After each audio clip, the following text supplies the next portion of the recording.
Kabayan, si Dupont ito ulit. Merong nagtanong sa akin kung ini-strapan daw yung box nila. Gusto naman namin mag-strap eh. Kaya lang, malaki ang disadvantage ng naka-strap. Bakit? Una, kapag in-strapan mo yung box, yung lugs nun, metal kasi yun eh, kinikrimp, nakakahiwa ng ibang box. Kung box mo ulit ang may patong sa box na yun na merong lugs, mahiwa yung box mo kasi pag pinatong yan, ni-slide nila yung box eh. So, pag slide, hiwa. Baka makita yung laman ng box mo. Tapos yung pinagputulan naman ng strap, ganun din, matalim din yun. Kapag napatagilid yun na gano'n, napatungan din ng box, na-slide din, hiwa rin yun, parang cutter. Mas sharp pa siya kaysa dun sa lugs, yung metal lugs ng connection. So kahit nasabihin nila na soldering plastic lang, pero may edge pa rin yun eh, na dulo ng pinagputulan, nakakahiwa ng box. Okay lang kung box mo lang, pero yung iba madadamay, kawawa naman. So kung lahat naman naka-strap, lahat kayo magkakadamay-damay. So mas maraming problema ang nangyayari kapag gumamit ng strap. Mas maganda talaga wala na lang strap, seal tape na lang namin. Yung original wala nun sa Pilipinas, at may picture naman po kayo nun. Yung strap kasi meron nun sa Pilipinas eh. Yun ang pinaka na may misinterpret ng mga tao eh, mga customer. Akala nila pag naka-strap safe na, hindi na matatanggal. Hindi, napapalitan yan eh. May strap sila dun sa Pilipinas eh. Kung anong kulay meron ka, meron din sila doon. Kasi yan eh, mass production yun eh. Pare-pareho yung ginagawa nila. Kung puro blue, maraming blue. Kung puro gray, maraming gray. Kung puro puti, marami ding gray. Kahit yellow pa yan, marami ding yellow. So kahit saan, available yun sa market. Paano mo sasabihin na secured ka na nadyan yung strap kung pinutol at pinalitan yung strap? Diba? So mas maganda talaga yung security seal tape lang. Tapos nakalagay pa dun sa security seal tape namin wag ibabagsak kasi fragile. So treated as fragile yung box mo. Pero nasa iyo pa rin yun kapag hindi mo inimpake ng maayos yung mga fragile items mo. Kasi hindi nga nila dinadrop, hindi nga inuhulog, binubuhat nga pababa ng truck. Pero yung nakalagay yan sa container, patong-patong. No weight limit tayo eh, mababasag yun kapag napatungan kasi makakrush siya. Kaya kailangan mo ng matigas na lalagyan nun. Hindi lang basta na binalot mo ng mga damit, ng kumot, ng unan. Napipisad din yun eh. Para sa mga bump yun eh, yung cushion eh. Pero yung protection, kailangan mo yung matigas para protection doon sa fragile mo. Yung strap naman, balik natin doon. Isa pa yon, kapag hinihigpitan yon, kailangan bumabaon, lumulubog sa karton mo. Kapag lumubog sa karton mo, mag-uumpisa na yon, mahiwa yung box mo. At doon nila hawakan yun para magkaroon sila ng dahilan na mahiwa pa lalo, makikita na ngayon yung laman ng box mo. Kapag nakita na yung laman ng box mo, parang parang babaeng nakapalda, nakikitaan ng underwear. So mas lalo lang sisilipin. So dapat hindi ganoon. Kumbaga wala silang makita, ang babaeng nakapantalon, wala silang makita, wala silang makikita, walang tutokso sa kanila. Ganon din sa box mo. Kung wala silang nakikita dahil walang hiwa, walang butas, walang matutokso.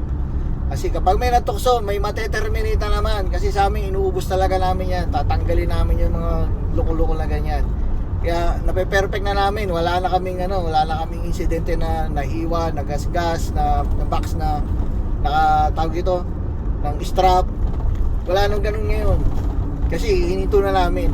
Kapag meron man mga tama, ibig sabihin, yung box mo hindi naka-tape wrap. Kasi pag naka-tape wrap yung kapag yung kanto ng box tumama, hindi babaon. Pero pag di naka-tape wrap yun, baon yun. Tapos alam nyo pa yung sa may truck, pag binababa nila yun, pag nilalak yung truck, meron silang nakabakal, nakaangat ng ganon. Kapag hindi naka-tape wrap yung box mo at sumabit doon, mahihiwa yung box. Pero doon na yun sa bahay mo, hindi yun sa warehouse. Doon na yun sa bahay mo kapag idadrop na, doon na nangyayari yun. Kasi pag niloload yun sa truck, hindi yun minamano-mano, naka-forklift yun. So ang buhat nun nandoon na sa ibabaw. Hindi katulad ng ibababa mo, i-slide nila yung pababa, buhatin nila doon sa kanto, tapos ibababa nila. Yun lang yung nangyayari. May mga customer ako na gano'n, mga loyal customer na nagkaroon daw ng butas ng gano'n, pero pinaalam naman ng delivery team na hindi namin mabuhat ng pababa kasi sobrang bigat. So in-slide namin papunta sa pintuan, tumama doon sa may latch ng pintuan yung sa lock. So, wala naman nawala dyan. Yung sabi na pinapakita naman, may litrato naman doon eh. So yung strap naka-less na ng big problem sa amin. Tapos yung sa may truck naman, hindi natin maiwasan na minsan may mangyari na ganun. Kapag punong-puno kasi yung truck, yun lang ang daanan, yung sa may latch na yun, doon talaga idadaan. Pero pag nakababa na ng iba, wala na, hindi na magano. Kaya sinasabihan namin yung delivery team, kapag daan dyan na iangat nyo na, ilagay nyo yung kamay nyo sa ilalim para ma-slide ng pagganon, para hindi na siya tumama.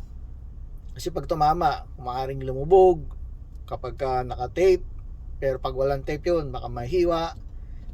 Ang naman, mabuti naman yung mga loyal customer namin, naiintindihan nila kasi doon na talaga nangyayari yun. At in-explain naman ng delivery team.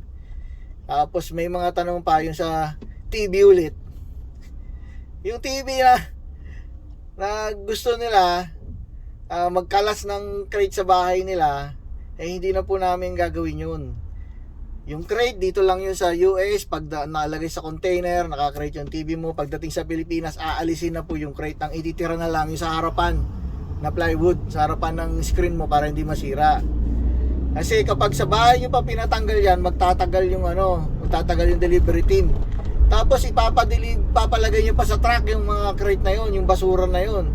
May mga tornilyo, may mga pako yun, baka mahiwa, matusok ibang mga box na kasama sa truck. Kasi wala namang pagtatapunan yun, malaki yung crate eh. 'Di ba? Katulad nga yung plywood na nga lang na natitira, malaki rin eh. So inaalis na yun sa warehouse. Yung sa harapan na lang ang meron. So, safe naman, wala pa tayong problema sa mga TV. Perfect pa tayo. 100% na deliver na puro okay yung mga TV. Gumagana pa ngayon. So siguro pagdating ng Pasko na naman ulit, mga July, August, September, mga magpapadala, yan na naman, dadami na naman yung TV, lalo na pagkatapos ng Black Friday.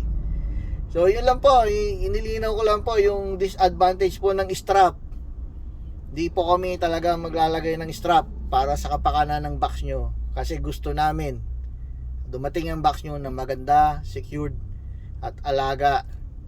Gusto namin mukhang regalo pa rin. Nung umalis, ganyan pa rin. Hanggat maaari, ganyan pa rin. Kung mapisat ng konti dahil lang yung sa patong-patong, pero hindi yung sira na pisat. Kasi alam ko ibang company ganun sira talaga na pisat eh. May mga e-commerce na customer kami. Yung mga produkto nila na binibenta sa Pilipinas, kailangan magandang dumating. Hindi pwedeng yung ibabalik sa kanila dahil re-refund. Hindi pwedeng ganun. Kailangan magandang dumating. Kaya kung may e-commerce ka sa tapos umukha doon sa'yo puro Pilipinas, ibabalik bayan box mo sa amin, mas sigurado ka sa amin, mas malaki ang advantage mo kaysa sa ibang cargo company ka magpadala. Dito mo sa amin pa ipadala, kasi hindi yun pipisatin yung box mo na umaabot ng 1/4 na pipisak sa box mo. Tsaka usually sa amin kapag gano'n alam na namin, iniingatan talaga. O sige, hanggang sa muli po kabayan ha. Doon po ang Balikbayan Box dito sa Houston. Pag mayroong tanong, advantage, disadvantage, lalo na yung sa strap, pati yung sa seal tape, tanungin nyo po kami.